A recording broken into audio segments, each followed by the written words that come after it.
Bonjour, c'est l'heure d'une comédie française entre Carole Barjon de l'Obs et Nicolas Bétou, directeur du journal L'Opinion. Bonjour à tous les deux. Bonjour. Alors en politique, il y a ces beaux moments que sont la conquête du pouvoir, la victoire bien sûr, ou la détermination devant la difficulté des réformes. Et puis il y a l'exercice et l'usure du pouvoir. C'est une phase à laquelle personne n'échappe. La fin de règne, elle touchait les monarques et désormais les présidents. François Hollande a-t-il commencé sa descente? Gouvernement pléthorique, choix parfois jugés absurdes. Saint-Simon écrivait dans ses mémoires « Ces princes sont-ils faits comme les autres humains ?» Que se passe-t-il dans la tête de François Hollande à 15 mois de la présidentielle? C'est la question que je vous pose à tous les deux. Alors, autant peut-être qu'elle est dans la tête de François Hollande, c'est aussi dur qu'expliquer les ondes gravitationnelles. Nicolas Bétou, est-ce que vous avez le sentiment que François Hollande est en panique à quelques mois de la présidentielle? Je ne sais pas s'il est en panique, mais pour l'instant, il rate tout ce qu'il touche. Il transforme en plomb l'or qu'il avait après les attentats du 13 novembre, après les attentats de janvier 2015, après les attentats de novembre, c'est-à-dire cette union nationale, en tout cas cette réaction unitaire nationale face aux agressions et ce qu'il avait appelé à l'époque la guerre terroriste ou le terrorisme de guerre. Tout ça s'est complètement fracassé sur 2 ou 3 ratages absolus de François Hollande. Le premier, c'est le débat sur la déchéance de nationalité, où on voit maintenant que, au fond, il y a une majorité contre, même si les socialistes ont été presque contraints, le pistolet sur la tempe, si j'ose dire, de voter pour une partie d'entre eux. Ils ont été soumis à une pression absolument considérable, entre autres de Manuel Valls, pour voter cette déchéance de nationalité. On sait de toute manière qu'elle ne passera pas, puisque le Sénat a déjà dit qu'il reviendrait, par exemple, au texte initial du gouvernement. Et comme les 2 assemblées doivent voter exactement dans les mêmes termes et qu'il n'y a pas de commission mixte paritaire pour réunir et essayer de négocier un texte commun, le texte reviendra à l'Assemblée et on ne sait pas ce qui se passera, puisque de toute manière, les 2 assemblées ne sont pas d'accord. Premier échec absolu, et là, vraiment, première transformation de l'or en plomb. Le deuxième échec, c'est ce qui s'est passé au moment du référendum, enfin du remaniement. Je n'ai jamais vu un remaniement ministériel aussi mal accueilli par la presse, disons que c'est l'air du temps, mais aussi par la majorité concernée. Enfin, tous les parlementaires qu'on peut interroger, les parlementaires de gauche qu'on peut interroger, sont catastrophés. 3e ratage, le référendum de Notre-Dame-des-Landes, qui est annoncé comme deal évident avec en disant qu'il n'y a pas eu de marchandage en plus. Comment? Et François Hollande qui dit qu'il n'y a pas eu de marchandage. Bien sûr, et tout le monde va le croire. Emmanuel Cos est rentré comme ça, juste pour le bonheur d'avoir une voiture et un chauffeur de fonction. La réalité, c'est qu'il y a eu un marchandage. Et la réalité, c'est que ce référendum, il est pour l'instant rejeté par ceux qui sont pour l'aéroport et par ceux qui sont contre. En matière de ratage, c'est difficile. Alors, ratage, Carole, est-ce qu'on peut appeler ça une fin de règne, justement, où, dans le fond, on fait un peu n'importe quoi? C'est vrai que ça rappelle un peu la période après 2005, vous vous souvenez, quand Jacques Chirac avait perdu le référendum constitutionnel. Et c'est vrai qu'après ça, il s'est écoulé une période où, au fond, les gens attendaient que ça finisse, quoi. Et qu'il y ait éventuellement un nouveau président, une nouvelle majorité. Bon. Donc ça rappelle un peu cette période-là. C'est évident que c'est pas une période facile à gérer pour François Hollande, pas plus que pour son Premier ministre. Mais le moins qu'on puisse dire, c'est qu'il a peut-être pas pris, effectivement, le moyen que ça se passe bien. Parce que, comme le disait à l'instant Nicolas, bon, on est revenu, au fond, à la période d'avant le 13 novembre. C'est-à-dire déjà une période qui n'était pas facile, parce que y avait déjà des rivalités très fortes.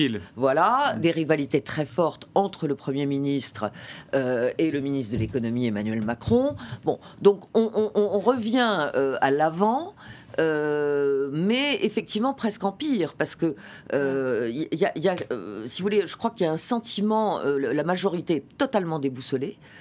Effectivement, il n'y a pas que les parlementaires, il y a aussi les ministres. Oui, il y avait un papier hier justement dans le parce que vous avez des ministres qui n'étaient pas emballés par la déchéance de nationalité. Bon, Or, ils ont joué le jeu de la solidarité gouvernementale, ils ont fait de la langue de bois comme il fallait pour dire que c'était une mesure indispensable après les attentats, etc. Et qu'est-ce qu'ils voient? Ils voient arriver, comme petits nouveaux à leur côté, deux personnes qui, eux, ont voté contre la déchéance de nationalité. Bon, donc tout ça achève de brouiller les cartes. En plus, c'est vrai que ce remaniement n'a pas... on n'en comprend pas le sens. Est-ce que c'est le rassemblement? Oui, pas vraiment. Pas vraiment. Je parlais de parce que si vous voulez, le rassemblement, ce serait de rassembler à gauche totalement.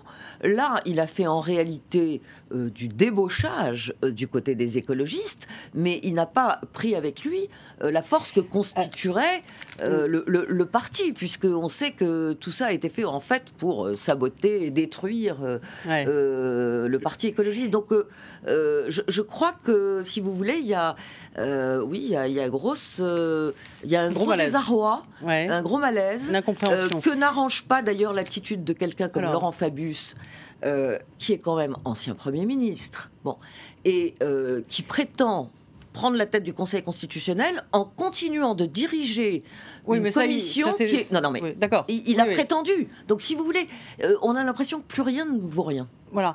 Alors, à droite, c'est pas mieux avec Nicolas Sarkozy, donc, qui a été mis en examen dans l'affaire des comptes de campagne. L'Opinion, vous titrez peut-il tenir? Donc, est-ce que là aussi, c'est une fin de parcours pour Nicolas Sarkozy? Sarkozy, vous expliquez dans l'Opinion qu'il y a un papier qui explique que, dans le fond, c'est bon pour Alain Juppé, mais concrètement, à 1 an de la présidentielle, est-ce que, justement, d'être le favori, c'est pas justement un peu risqué?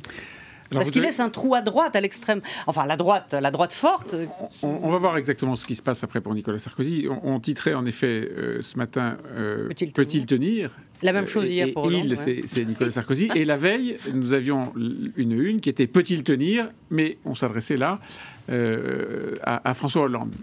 Et au fond, on a aujourd'hui dans la politique française cette grande question Peut-il tenir? Qui s'adresse aux deux grands champions, en tout cas aux deux grandes figures tutélaires de la droite et de la gauche. Un match dont les Français ne veulent pas. Un match dont les Français ne veulent pas, et il se trouve aujourd'hui que les circonstances les affaiblissent, et l'un et l'autre. François Hollande peut tenir, bien sûr, il peut tenir parce que les institutions sont là. Mais on ne voit pas exactement comment le scénario peut se dérouler.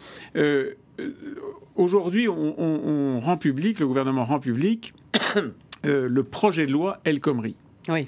Projet de loi qui doit réformer en profondeur le Code du travail. Avec des réformes, des avancées en tout cas, du côté des entreprises, qui sont des vrais bouleversements pour la gauche. Sur le temps de travail, sur le référendum d'entreprise, sur les conditions de rupture du contrat de travail, sur le temps maximum de travail dans la semaine, sur le temps minimum de repos entre 2 journées de travail. Tout ça est sur ce qu'on appelle le forfait jour. Enfin, tout ça est complètement bouleversé par ce projet de loi, qui est un projet de loi libéral, d'inspiration libérale. Qu'est-ce qui va rester à la droite? Alors, la première question, c'est que peut devenir ce projet de loi? Manifestement, le gouvernement est déjà résolu à utiliser l'article 49.3, c'est-à-dire à passer en force. Mais ce qu'on ne sait pas du tout, et ça répond à cette question qu'on se posait tout à l'heure, c'est peut-il tenir? On ne sait pas du tout qui pourrait voter ce projet de loi. La droite devrait le voter, la gauche, en partie, devrait le rejeter. Je voyais ce matin Marie-Noëlle Lienemann, qui est une sénatrice très, très engagée à gauche. Elle était à la fois furieuse et d'une infinie tristesse de voir que ce qu'elle appelle les valeurs de gauche avaient déjà été piétinées avec la déchéance de nationalité et étaient maintenant foulées aux pieds avec cette loi sociale. Est-ce qu'il peut tenir François Hollande? Oui, parce qu'il a les institutions pour lui. Est-ce que sa majorité peut tenir? Non, elle est vraiment en train d'exploser. Et en face, je termine, Nicolas Sarkozy. Est-ce qu'il peut tenir? Oui, puisqu'il passe son temps, lui et ses amis, à dire on peut avoir été condamné et être candidat, une douceur pour Juppé. On peut être mis sous statut de témoin assisté et être candidat, une douceur pour Copé. Tout ça lui donne les moyens de rester. Est-ce que ça ne complique pas sa tâche? Évidemment si. Oui, Carole. Moi, je crois qu'au-delà de Nicolas Sarkozy, il y a un problème de la droite qui est que dans beaucoup de sondages, il est indiqué qu'au fond, les Français pensent que la droite ne ferait pas beaucoup mieux que la gauche.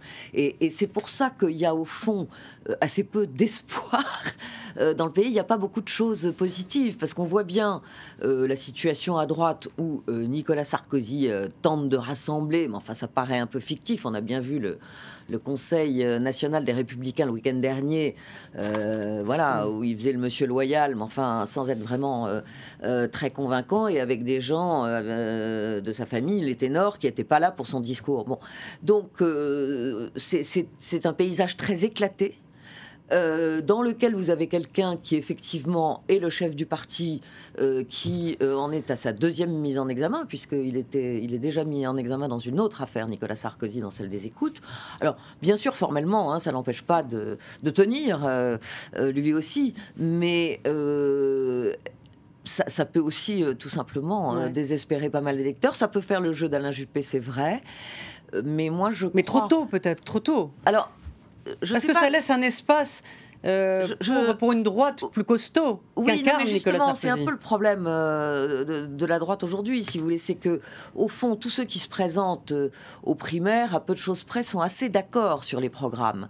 Il n'y a plus de véritable débat idéologique, comme vous en aviez un à une époque, entre le RPR, qui était très bonapartiste, plutôt anti-européen, etc., et l'UDF. Là, ils sont grosso modo assez d'accord. Donc, ça limite le choix, au fond. Et quant à Alain Juppé, je pense que, bien sûr, il profite, au fond, du désamour qui existe à l'égard de Nicolas Sarkozy. Mais je crois que lui, son défi, c'est de susciter une véritable adhésion sur son nom et ne pas vivre simplement de l'anti-sarkozysme. Merci à tous les deux. Donc à lire dans l'opinion, peut-il tenir, donc Nicolas Sarkozy, voilà. Et puis l'Obs, pourquoi l'orthographe nous rend fous, votre journal, Carole. Bon, enfin, vous n'avez pas de problème avec l'accent circonflexe, Pas trop, non, pas trop. Non plus. Merci à vous. Je vous retrouve dans Politique avec Jean-Marie Colombani à 17h. Merci et à la semaine prochaine.